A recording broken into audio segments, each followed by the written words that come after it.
Greece in the interwar period is considered an ultranationalist country, but it did not join the Axis. Metaxas, though an ultranationalist, understood that joining the Axis would make Greece an Italian protectorate after Germany's victory. Instead, Greece was invaded by Italy, which later sought Germany's help and delayed Operation Barbarossa. If Greece had joined the Axis, it would definitely have improved the Germans' results against the Soviet Union. The likelihood of their invasion of Turkey to gain access to the oil fields of the Caucasus would significantly increase, and I would want it to happen for the sake of this video. In the early 20s of the 20th century, the Greek nation experienced the greatest national catastrophe in its history. The initial success of Minor's invasion of Central Asia was devastated by elections that led to the fall of Greek Prime Minister Eleftherios Venizelos's support for the Kingdom of Greece. He allowed the elections to take place, believing he would win. However, the king prevailed. King Alexander was competent enough, and the Greeks could have defeated the Turks. But Alexander was bitten by a monkey and soon passed away. After that, everything went downhill for the Greeks. This was just one of the factors that led to the defeat of the Greek kingdom. Constantine I, who came to power after Alexander, began a purge of the army. Most of the Republican generals and officers, who also had high qualifications, were dismissed or retired, further weakening the Greek forces in western Anatolia. As if that misfortune was not enough, further humiliation occurred due to disagreements over the Greco-Albanian border, leading to mutual clashes. Not wanting to risk a new conflict, the League of Nations decided to send a military mission to resolve the situation. The mission consisted of officers from the Italian Royal Army commanded by General Enrico Tellini. On August 27, 1923, General Tellini, Mayor Corti, Lieutenant Bonaccini, and an Albanian translator were shot by notorious assassins near the Albanian border. Despite the Greeks accusing Albanian bandits, Mussolini viewed this as a provocation from Greek nationalists. On the same day, Mussolini sent a list of demands to Greek Prime Minister Stilian Gunatis, which included an official apology from the Greek government, compensation of 50 million lire, a mass regarding the debt in the Catholic Cathedral of Athens, during which the streets of the Greek capital were to be adorned with the Italian flag, and immediate punishment for the guilty, all to be completed within 5 days. At the end of August 1923, the siege and occupation of Corfu occurred, where the civilian Greek population suffered the greatest losses, as most of them had recently been deported from the Anatolian coast. On September 1st, the Greek government filed a complaint against the Italian approach to the League of Nations. On one hand, the Greek government showed willingness for negotiations. The Italians appointed Vice Admiral Diego Simonetti as governor of the island, which raised concerns that soon proved justified. Mussolini wanted to annex the island to Italy. The British, unwilling to see changes in the Mediterranean, supported the Greek protest, later joined by the French. Nevertheless, Greece became more nationally oriented due to its losses from Turkey and the humiliation caused by Italy, for which the Greeks were forced to pay a significant amount of money. This became one of the main reasons why Greece never wished to join the Axis. Italians in Greece hated just as much as the Turks, and Greek leader Ioannis Metaxas understood that after joining the Axis and a possible German victory, Greece would become an Italian protectorate, where the Greek population would be mostly Italianized. Furthermore, Italy and Bulgaria agreed on the division of the Balkans, which could be seen in their own alliance. I want to say that Greece's joining the Axis would be extremely risky, and we would have to significantly alter the interwar period, which would make the video extremely unrealistic. So don't take this too seriously. But what if Benito Mussolini had acted completely differently and instead of harsh demands offered Greece aggression packaged with 50 million lira as compensation for the fallen Italian soldiers? In this case, the siege of Corfu would never have taken place, and relations between Italy and Greece could have remained at least on a formal level. Nevertheless, it could have become an opportunity for the Italian leader to boost the popularity of nationalist parties in Greece. The Greek kingdom, due to war with Turkey and economic difficulties, was on the brink of a new civil war. In our story, the monarchy was abolished in 1924, which led to a decrease in internal tensions. However, an economic miracle did not occur. Considering the presence of Anatolian Greeks who deeply hated Turkey due to their deportation from Asia Minor to Greece, it would be easier to make them vote for far-right parties. Thus, we would have to change the Greco-Turkish population exchange, which, in my opinion, would increase the chances of closer ties between Greece and the Axis. This is another argument why this video is unrealistic. But let's continue. The March on Natanz would not be excluded under these conditions, and if he had succeeded, Greece would have followed the path of an international monarchy led by General Metaxas and King George II, who would serve as a political symbol. Considering that there was a certain increase in the standard of living during the reign of Ioannis Metaxas, especially with the introduction of the 8-hour workday and the Greek pension fund, the Kingdom of Greece began to prosper to some extent, with the support of Italy. Of course, in any case, it will not be a democracy, but compared to Italy and future Germany, it does not necessarily become such a tyrannical state, although the oppression of national minorities and the liquidation of communists are quite guaranteed. As for neighboring countries, Bulgaria will find itself in even worse conditions than in our history, as the Bulgarians managed to cope with hyperinflation mainly due to Italian investments, which this time will be directed to Greece. In this alternative history, Italy does not need an alliance with Bulgaria, as Greece is a stronger state and would better suit Italy for consolidating the Balkans. In our history, Bulgaria sought to demonstrate peaceful intentions during the interwar period. Thus, they actively suppressed the VMRO, a terrorist organization operating in Macedonia aimed at destabilizing the region and joining it with Bulgaria. This time, Greece will fully unite with Italy. The dynamics in the Balkan Peninsula will change completely. I do not see the Balkan Pact, which included Greece, Yugoslavia, Romania, and Turkey to contain Bulgaria, still existing. It was like a little ant trying to contain Hungary. In this alternative history, Yugoslavia and Greece will quickly sever relations due to Italy's active dissatisfaction with unfulfilled land promises in the Vondon Treaty, while Yugoslavia is very paranoid about a possible Italian invasion. Greece's cooperation with its main rival Yugoslavia, Italy, will undoubtedly lead to serious consequences. Thus, since Bulgaria has demonstrated its peaceful intentions, it may take Greece's place in the Balkan Pact. The VMRO will continue to pursue Greek Macedonia, but they will be strictly forbidden from acting in Yugoslavia. Greece will become more isolated, and since there will be no population exchange between Greeks and Turks, which was crucial for the success of this scenario, their relations will never normalize in this alternative history. As I mentioned,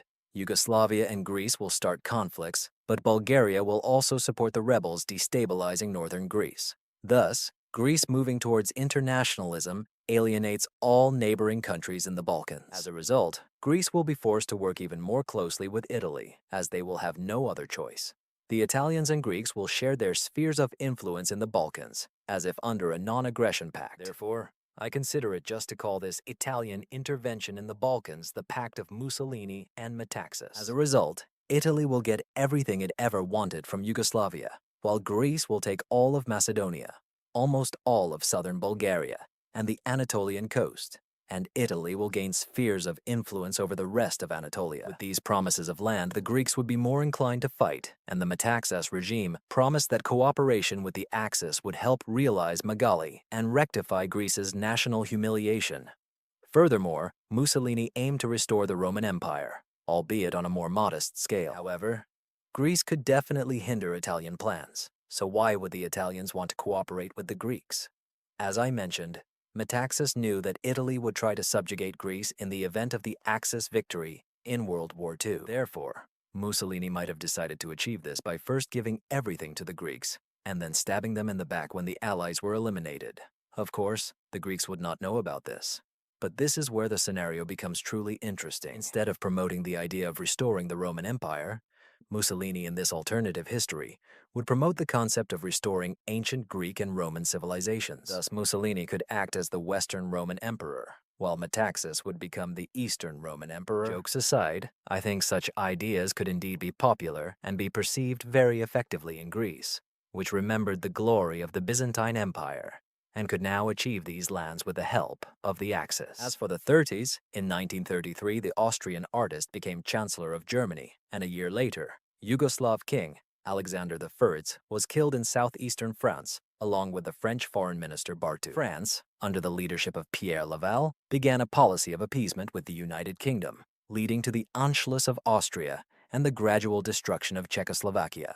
A year later, Albania was divided between Italy and Greece, which now expanded to include northern Epirus. The question, of course, is whether Italy will be ready to enter the war against the Allies under these new conditions, or if it will first try to conquer Turkey, alongside Greece, in a separate war. Ultimately, control over the Bosphorus and Dardanelles could prove decisive during a future German invasion of the Soviet Union. Let us consider a scenario where Italy and Greece would enter the war against Britain after the fall of France. which seems more likely to me. Considering the power of the British fleet, I am not sure that the Greeks with Italian support can land in Cyprus. On the other hand, an Austrian artist could send the Luftwaffe to Crete, along with paratroopers, which could make the occupation of Cyprus possible. As it happened in our history, they will attempt to seize Cyprus. Of course, if successful, it does not mean the end of the British Empire, but it will seriously impact Britain's position in the Mediterranean. In the spring of 1941, Yugoslavia joined the Axis, but just a few days later, a coup occurred, followed by an invasion of the Western Balkans. Theoretically, Bulgaria could join the Axis and maintain control over its lands, but the Italians and Greeks would surely overpower it, which Germany would not like. Essentially, Germany would prefer to have Bulgaria on its side to strengthen its position in the Balkans. However, Greece and Italy had already agreed on ways to divide the Balkans. Considering that Bulgaria could not resist, I believe that Italy and Greece would invade Bulgaria in a separate war and quickly divide it. Germany would not like that resources are being wasted this way, but it would not be able to stop Italy and Greece from acting independently. As a result, borders would emerge in the Balkans that, it must be acknowledged, look quite unattractive and certainly do not resemble the usual ones. But I would allow them for this video.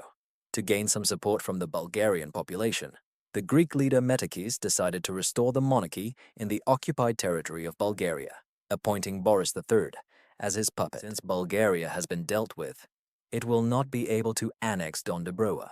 Thus, Romania will retain this territory, which I must mention. Now there will be even more friction between the Croats and the Italians. I believe that Italy will take a bit more of London compared to history. Croatia will oppose this, claiming that these lands will never truly be Italian. However, they are unable to resist Italy. I would say that now the Axis is more fragmented. Each state prefers its own military goals rather than mutual assistance, the only exception being the invasion of Bulgaria. Each state primarily cares about its own interests and is connected to others only by the common war they are waging. I would argue that the Axis powers in this alternative history are less stable and united. Ultimately, Germany will declare war on the Soviet Union, possibly 3 to 4 months earlier than in our history. While the Germans successfully conquer the Baltics and Ukraine, the Greeks launch an invasion into Turkey with the aim of liberating Constantinople. I remind you that in this alternative history, the exchange of Greek and Turkish populations did not occur. Thus, the Greeks in the eastern part of the country make up about 40% of the population, and both Greece and Italy seek to take revenge on Turkey. Considering that the Allies cannot be everywhere at once, and the geographical proximity of the eastern part to the other Axis powers, I would say that the Axis will capture the city through brutal urban fighting. Now the Axis will target a landing in Anatolia, and the Greek islands off the coast can be easily used for a landing in Smyrna. Thanks to the control over Cyprus, landings were subsequently carried out in southern Turkey with the aim of occupying the cities of Antalya and Adana, as these cities were located at low elevations, perfectly suited for capture. Greece learned from its past mistakes and avoided combat in the mountains, which had caused their failure in the previous conflict. At the same time, remnants of the Greek and Assyrian Christian population still remained in the country, which Ataturk's regime had not yet managed to eliminate. These people warmly welcomed the Greeks as liberators. The Greeks freed millions of their compatriots within Turkey. Since the population exchange did not occur, this gave the Greeks a significant advantage in conquest, while Turkey faced further destabilization, and 10% of their population simply left the country to fight on the enemy's side. An uprising could have occurred in Pontus, which I believe would have been suppressed, making Greek propaganda even more effective in dismantling the Turkish state. Germany would provide significant assistance on this theater of war, seeing it as an opportunity to open a second front against the Soviet Union. The Austrian artist was confident that this would inevitably lead to the capture of oil fields and ultimately to the surrender of the Soviet Union. In winter, the region of Kate was occupied along with the city of Fiskin, which was then renamed back to its historical name, Alexandria. However, the Allies occupied Syria and Iraq, so Turkey ultimately received the necessary assistance. This front has mainly frozen, as the Axis continued to capture the most geographically advantageous lands and avoided battles in the mountains.